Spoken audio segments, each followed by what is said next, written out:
RNZ News at 8. Ngā mihi o te ata, good morning. I'm Catriona McLeod. Survivors of the floods that devastated the Libyan city of Derna have directed their anger at representatives of the administration based in the east of the country. Residents who say they were failed shouted at the head of the administration, Osama Hamad, and several officials. The BBC's Anna Foster is in Derna. The grief and anger in Derna is palpable. Faris Gassar lost 5 members of his family in the raging current. One was his 10-month-old daughter. He reaches for his phone to show me their pictures, first alive and then their bodies. We were told to stay inside our homes. Why? They should have told us there was a storm, told us the dam was old and crumbling. A convoy of ministers arrived in the disaster zone from the Eastern government, one of Libya's 2 opposing authorities. Their fighting has decimated the country's infrastructure. Faris says that's proved fatal for his family. In Wellington, wind gusts are expected to reach speeds of 130 kilometres an hour today. Met Service has heavy swell and strong wind warnings in place for the region until tomorrow morning. There are also heavy rain warnings as well as snow warnings across the whole of the South Island. Meteorologist Alec Holden says the weather will continue for the rest of the weekend. These winds will continue throughout the entirety of today. We're not expecting these winds to die down until at least the small hours of tomorrow morning. Alec Holden says the cold front is slowly moving across the country. A community worker says she doesn't care who wins the election so long as they prioritise youth mental health. A2 delegate and youth mental health worker June Sparkle was at the union's election event in Mangere yesterday. She says politics has no place in youth mental health. We need to develop a strategic plan that it doesn't matter whether you're red, blue, green, pink, you work across parties to work on a plan to support our rangatahi and tamariki. Youth mental health underpins all of society and everything we do. Asked about the potential for a bipartisan approach to youth mental health, the Labour Party leader Chris Hipkins said it's quite hard to achieve bipartisanship 4 weeks out from an election. Government papers appear to show that Waka Kotahi has paid a Fletcher Construction Alliance $77 million in a dispute over the Puhoi to Warkworth motorway. The payment still leaves another $203 million in unresolved claims, mostly related to COVID-19 disruption.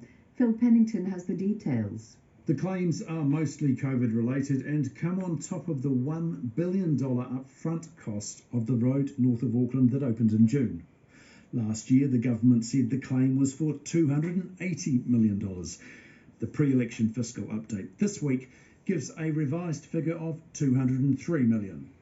This week, Waka Kotahi told RNZ it has paid part of the claim, though it did not say how much.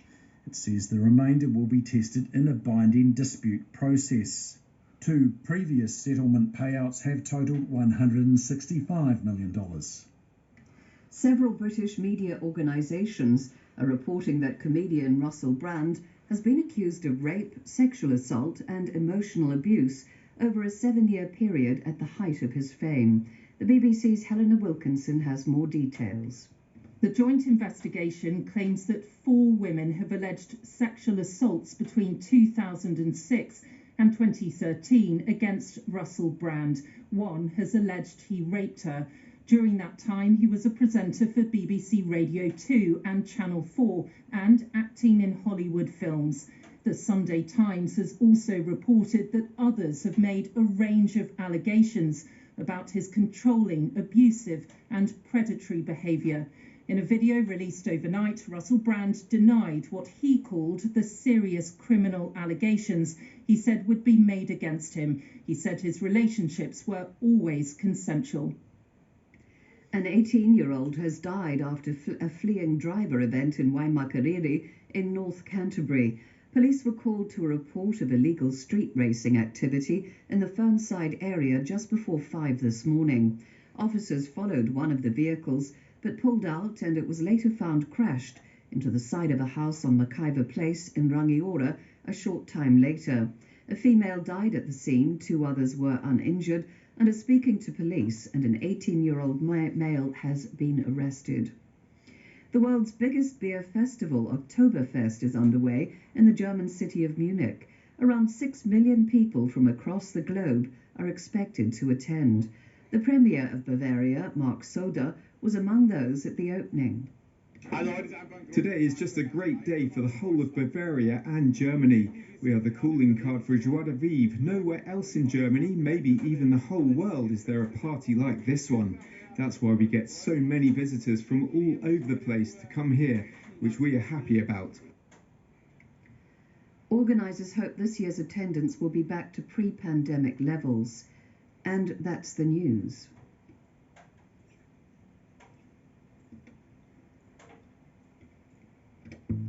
Coming up on Media Watch, we asked the boss of our biggest publisher of news why they don't want ChatGPT crawling all over it, and the opening of the books was supposed to drop unspun numbers into the election debate, but politicians are still airing irreconcilable versions of our economy. And while one party wants to make us a new medical school, one paper's made up an entire university. It's Media Watch after the news at 9 and again after the 10 p.m. news tonight on RNZ National. And we're on air on rnz.co.nz and on your mobile. Now to the forecast from Met Service to midnight tonight. Warnings and watches are in force for severe west to northwest gales and heavy rain in central and southern parts of the country. So for Northland to Waikato and Bay of Plenty, also Gisborne, mostly cloudy. For the rest of the North Island, mostly cloudy with patchy drizzle from Wellington to Horowhenua spreading north this afternoon. Gale or severe gales west to northwesters in exposed places south of Taupo. Buller to Fiordland, rain with heavy falls, possible thunderstorms in the ranges. Nelson and Marlborough, scattered rain especially about the ranges. Gale or severe gale nor'westers. Canterbury, Otago and Southland, cloudy. Rain in Southland and Otago, possibly heavy, becoming scattered this afternoon and spreading to Canterbury. Rain clears Otago and Canterbury this evening. Gale or severe gale nor'westers in exposed places. And at the Chatham Islands, a few showers this evening. In the main centres, Auckland, cloudy, nor'westers become strong in exposed places, 18. Tauranga, morning and evening cloud, otherwise fine. Westerlies become fresh in the afternoon, 20. Hamilton, mostly cloudy, but a few afternoon fine periods. Nor'westers become fresh, 18. Wellington, cloudy, a few showers mainly north of Wellington Harbour. Severe gale nor'westers gusting 130 kilometres an hour in exposed places, 16. Christchurch, partly cloudy, a few showers in the afternoon, mainly about Banks Peninsula. Strong westerlies, gale in exposed places, gusting 100 kilometres an hour, 21. And for Dunedin, rain at times, possibly heavy this morning, clearing by evening. Westerlies strengthen again from afternoon, gusting 90 kilometres an hour, and your high is 16 degrees. Now, with sport, here's Jonty Dine. The Warriors are just one win away from a third NRL Grand Final after hammering the Knights 40-10 in Auckland last night. The hosts blew Newcastle away in the opening 15 minutes with 3